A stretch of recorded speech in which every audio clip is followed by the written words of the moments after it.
बिस्मिल्लाहिर्रहमानिर्रहीम अस्सलामुअलैकुम। तो आज का हमारा बहुत ही इम्पोर्टेंट टॉपिक है हमारा मास एंड वेट। मास और वज़न में जो फ़र्क है ना, वो हम आज देखेंगे। आमतौर पर लोग समझते हैं कि मास और वज़न एक ही चीज़ है, लेकिन नहीं, इनमें बहुत ज़्यादा डिफरेंस है। वो इंशाल्लाह इस वीडियो के बाद आपका कवर हो जाएगा। और साथ साथ मैं बता दूंगा कि पेपर में कैसे क्वेश्चंस आते हैं और आपने इनको लिखना कैसे है।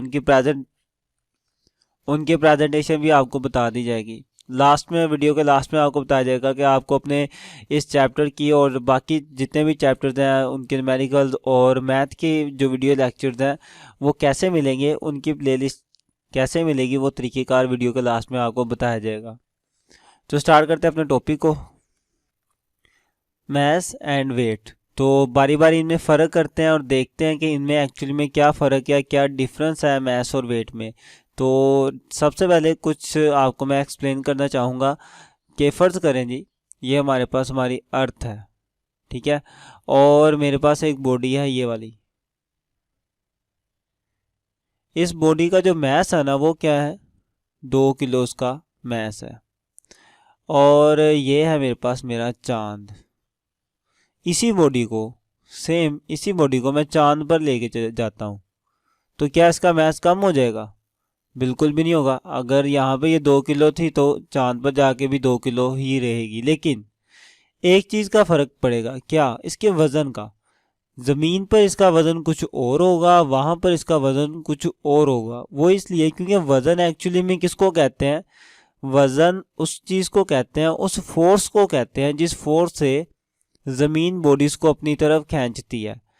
तो ज़मीन इस बॉडी पर, अब ज़मीन बड़ी है, ज़मीन की ग्रेविटेशनल फोर्स ज़्यादा होती है एज़ कम्पेयर टू चांद के, ठीक है। तो ज़मीन क्या करती है, बॉडी को ज़्यादा फोर्स से अपनी तरफ खींचती है। लेकिन जब चांद की बात की जाए, चांद पर ग्रेविटेशनल फोर्स कम होती है, तो चांद चीज़ों को बहुत कम फोर्स के साथ अपनी तरफ खींचता है। तो ज़मीन ज़्यादा फोर्स के साथ खींच रही है, इसलिए इसका वज़न भी क्या है, ज़्यादा। और चांद कम फोर्स के साथ खींच रहा है, इसलिए इसका वज़न भी क्या है, कम है, ठीक है। तो ये फ़र्क आपने जहन में रखना है कि जो वज़न है वो वज़न एक्चुअली में क्या है, ग्रेविटेशनल फोर्स है। वज़न खुद भी क्या है, एक फोर्स ही है। और अगर मैं अपनी ग्रेविटेशनल फोर्स चेंज करूंगा तो मेरा वज़न भी चेंज हो जाएगा। जैसा कि अभी चांद, ज़मीन पर ग्रेविटेशनल फोर्स ज़्यादा है तो इसका वज़न भी ज़मीन पर क्या होगा, ज़्यादा होगा। लेकिन उसी चीज़ को अगर मैं चांद पर ले जाऊँ, चांद पर ग्रेविटेशनल फोर्स जो है वो कम है, तो फिर उसी चीज़ का जो वज़न है वो कम हो जाएगा। देखिए, वज़न ज़रूर कम होगा लेकिन मास उतना ही रहेगा। जो उसके अंदर क्वांटिटी है, जो उसके अंदर जो मादा की मिकदार है वो सेम रहेगी। पहले 2 किलोग्राम था, अभी भी कितना रहेगा, 2 किलो का ही रहेगा। बस क्या फ़र्क होगा, वज़न में फ़र्क होगा। यही इनकी डेफिनेशंस है। मैथ्स की सबसे पहले देखते हैं कि मैथ्स की डेफिनेशन क्या लिखा हुआ है। Math of a body is the quantity of matter possessed by the body. के मैथ क्या है कि मादा की मिकदार है जो किसी जिस्म के अंदर मौजूद होती है, ठीक है। कोई भी आपके पास फर्ज करो चेयर है या कुछ भी आप देखते हो अपने इर्द गिर्द, उसके अंदर मैथ तो मौजूद है ना, हर एक के अंदर। तो वो जो मास है, कितना मैथ है, उसे हम कहते हैं, उसका मैस कहते थे, ठीक है। वो जो मादा की मिकदार है वही हमारा क्या होता है, मैस होता है। और अगर इसके वेट की बात की जाए, वज़न की बात की जाए, तो वज़न की डेफिनेशन कुछ इस तरीके से है। वेट ऑफ अ बॉडी, किसी जिस्म का वज़न, is the force equal to the force with which earth attract it. कि किसी भी जिस्म का जो वज़न है वो उस फोर्स के बराबर है जिस फोर्स से ज़मीन उसको खींचती है, ठीक है। तो किसी भी बॉडी का जो वज़न है वो क्या है, उस फोर्स के बराबर है जिस फोर्स से ज़मीन उसको खींचती है। तो ज़मीन जितनी ज़्यादा फोर्स से खींचेगी उतना ही ज़्यादा उसका वज़न हो जाएगा। तो अब चांद कम फोर्स से खींचता है, जो चांद पर उसका वज़न क्या हो जाएगा, कम हो जाएगा। तो जो बॉडी ज़्यादा ग्रेविटेशनल फोर्स रखती है उसके ऊपर उसका वज़न भी ज़्यादा हो जाता है। जैसे ज़मीन की ग्रेविटेशनल फोर्स ज़्यादा है तो ज़मीन पर इसका वज़न ज़्यादा है। चांद की ग्रेविटेशनल फोर्स कम है तो चांद पर इसका वज़न कम है। तो ये तो इनकी हमने कर ली डेफिनेशंस। अब और भी इनमें फ़र्क है, उनको भी बारी बारी देखते हैं। सबसे पहले मैस जो है वो क्या है, मेरे पास एक स्केलर क्वांटिटी है।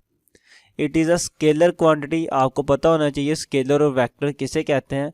अगर आपको स्केलर वेक्टर का नहीं पता तो आप यूट्यूब के सर्च बार पर जाके लिखिए स्केलर क्वांटिटी और vector quantity by sir Saddam, ठीक है। इस तरीके से आप लिखेंगे तो आपके पास स्केलर और वेक्टर वाला टॉपिक भी आ जाएगा आपके पास। तो इस तरीके से आप कोई भी टॉपिक मेरे वीडियो का मिल जाएगा आपको। अच्छा जी, तो आगे है कि मैथ क्या है, मेरा एक स्केलर क्वांटिटी है। अब बात कर लेते हैं वेट की, वजन। वजन मेरे पास क्या है, एक वेक्टर क्वांटिटी है, ठीक है। देखिए वेक्टर क्वांटिटी और स्केलर क्वांटिटी ये इसलिए है क्योंकि अगर मेरे पास ये बॉडी है 2 किलोग्राम की, तो मैं ये तो नहीं ना कहूँगा कि इसका मैस ऊपर की तरफ है नीचे की तरफ है, नहीं, इसका जितना मैस है उतना ही है। मतलब मुझे सिमत नहीं बताना पड़ेगी, डायरेक्शन नहीं बताना पड़ेगी। लेकिन अगर मैं कहता हूँ कि इसका वज़न फर्ज करो मैं कहता हूँ 10 न्यूटन है, 10 न्यूटन इसका वजन है, तो वजन की डायरेक्शन क्या होती है, नीचे की तरफ होती है ना। ज़मीन चीज़ों को अपनी तरफ खींच रही होती है, नीचे की तरफ। तो इसलिए अब इसका वजन नीचे की तरफ है। देखो वजन की डायरेक्शन है ना नीचे की तरफ ही सही, लेकिन डायरेक्शन तो है ना। तो जब किसी बॉडी की डायरेक्शन भी हमें बताना पड़े तो उसको हम कह देते हैं वो क्या है, वेक्टर। तो वजन की डायरेक्शन बताना पड़ी हमें, तो वजन भी मेरा क्या हो जाएगा, वेक्टर क्वांटिटी हो जाएगा। मैथ की डायरेक्शन नहीं बताते हम, बस वैल्यू होती है हमारे पास, तो ये क्या है, मेरी एक स्केलर क्वांटिटी है।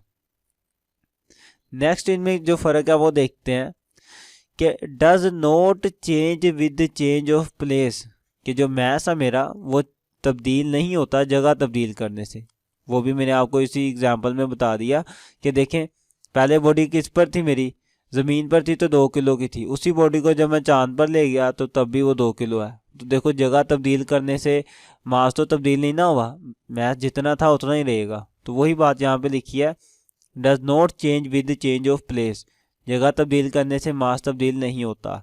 अब वेट की बात करते हैं तो वेट हो जाता है, लिखा हुआ है it varies depending upon the value of g, कि ये जो है हमारा वज़न जो है वो तब्दील हो जाता है। और वो तब्दील होता है क्यों होता है, वो जी की वैल्यू पे डिपेंड करता है।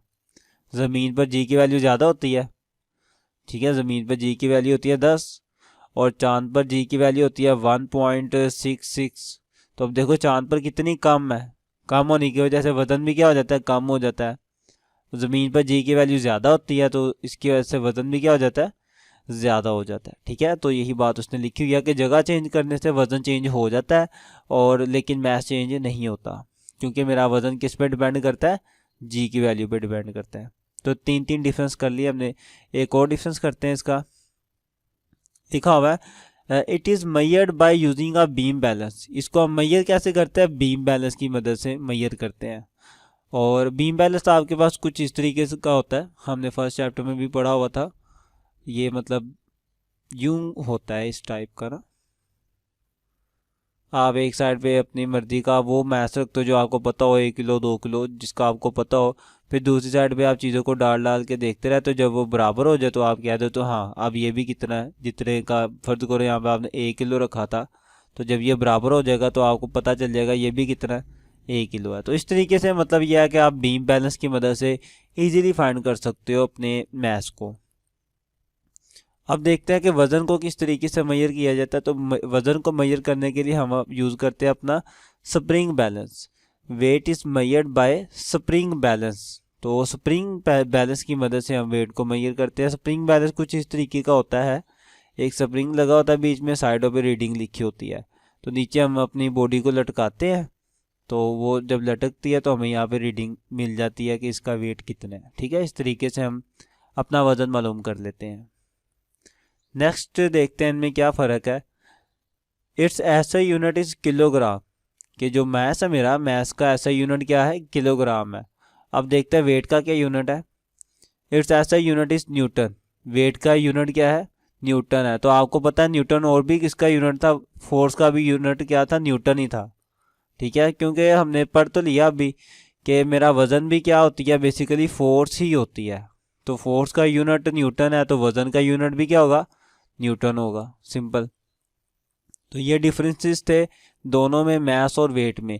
अच्छा, मास और वज़न का आपस में एक रिलेशन भी है, वो कुछ इस तरीके का है, W is equal to M G, W is equal to M G. ये एक रिलेशन है वज़न का और मैस का। ठीक है, इसको आपने याद रखना है। इसकी मदद से आप किसी का वज़न भी मालूम कर सकते हो और मैस भी मालूम कर सकते हो। अब कैसे कर सकते हैं, ये पेपर में एक्चुअली में ये आते भी हैं शॉर्ट क्वेश्चन, तो मैं इसका न्यूमेरिकल टाइप शॉर्ट क्वेश्चन आते हैं, मैं करवा के ही आपको दिखाता हूँ। पेपर में कुछ इस तरीके से आता है कि एक बॉडी है, उसका मैस कितना है, 10 kg उसका मैस है, 10 किलो का मैस है, और बताएं उसका वज़न कितना होगा। ठीक है, तो सिंपल ये फॉर्मूला यूज़ करेंगे। हमें जैसा कि पता है कि W किसके बराबर है, mg के। मैस कितना है उसका, 10 किलो का मैस है, और जी हमारे पास क्या होता है, 10 होता है। ज़मीन पर जी की वैल्यू 10 होती है। अब 10 आपस में मल्टीप्लाई होंगे तो क्या आ जाएगा, 100। अब वज़न का यूनिट होता है न्यूटन, तो 100 के साथ क्या आएगा, न्यूटन। तो देखें बॉडी का मैस कितना था, 10 किलो का, और उसका वज़न कितना आया, 100 न्यूटन आया। तो ये फ़र्क है। इसी तरीके से वो मतलब और भी चीज़ें पूछ सकता है। वो यूं भी कह सकता है कि एक बॉडी है, उसका जो वज़न है वो है हमारे पास 100 न्यूटन। ठीक है, बॉडी का वज़न है वो दे देता, कहता है 100 न्यूटन उसका वज़न है, मुझे बताओ कि उस बॉडी का मैस कितना होगा। ठीक है, इस तरीके से भी पूछा जा सकता है। तो ये भी बहुत ही आसान है, वही फॉर्मूला यूज़ करेंगे। अब जैसा कि हमें पता है कि W किसके बराबर है, mg के। वज़न उसने दिया हुआ है, वज़न की जगह आ जाएगा 100 इज इक्वल टू ये मैस एज इट इज़। जी की वैल्यू होती है 10, तो जी की जगह आ जाएगा 10। अब 10 इस साइड पे क्या हो रहा है, मल्टीप्लाई, तो उस साइड पे जाके हो जाएगा डिवाइड। तो 100 के नीचे आके 10 डिवाइड हो जाएगा, और इस साइड पे रह गया मेरा मैस। इनको डिवाइड किया तो मेरे पास आ गया 10 kg का मैस है। तो मतलब क्या हुआ, अगर बॉडी का वज़न 100 न्यूटन था तो उसका मैस कितना आया मेरे पास, 10 किलोग्राम का मैस आया। तो इस तरीके से भी पूछे जा सकते हैं क्वेश्चंस। तो यहाँ तक हमारा मैथ्स और वेट कंप्लीट होता है। ये शॉर्ट भी है और लॉन्ग भी है, आपने इसको अच्छे से याद करना है जैसे मैंने लिखा हुआ है, आप भी ऐसे ही लिखाइएगा। बाकी अपनी प्लेलिस्टें कैसे हासिल करनी है, फिज़िक्स की, मैथ की, न्यूमेरिकल्स की, वो आप इस वीडियो में देख लें। और अपने सब्जेक्ट की प्लेलिस्ट हासिल करने के लिए सबसे पहले अगर सब्सक्राइब नहीं किया तो वो कर दें, साथ ही बेल आइकन को भी दबा दें, और ये प्लेलिस्ट वाले ऑप्शन पे आएँ, इस पर क्लिक करेंगे तो थोड़ा सा स्लाइड करें। सबसे पहले आपको न्यूमेरिकल की प्लेलिस्टें मिलेंगी, उसके बाद 9th मैथ की सारी प्लेलिस्टें इंशाल्लाह इधर आएंगी, फिर 10th मैथ की सारी प्लेलिस्टें, 11th की और 12th मैथ की भी सारी प्लेलिस्टें इंशाल्लाह यहाँ आएंगी। उसके नीचे फिज़िक्स की प्लेलिस्ट है, पहले 9th क्लास की और उसके बाद 10th क्लास की फ़िज़िक्स की प्लेलिस्टें होंगी। उम्मीद है आपको समझ आया होगा। मिलते हैं नेक्स्ट वीडियो में, तब तक के लिए अल्लाह हाफिज़।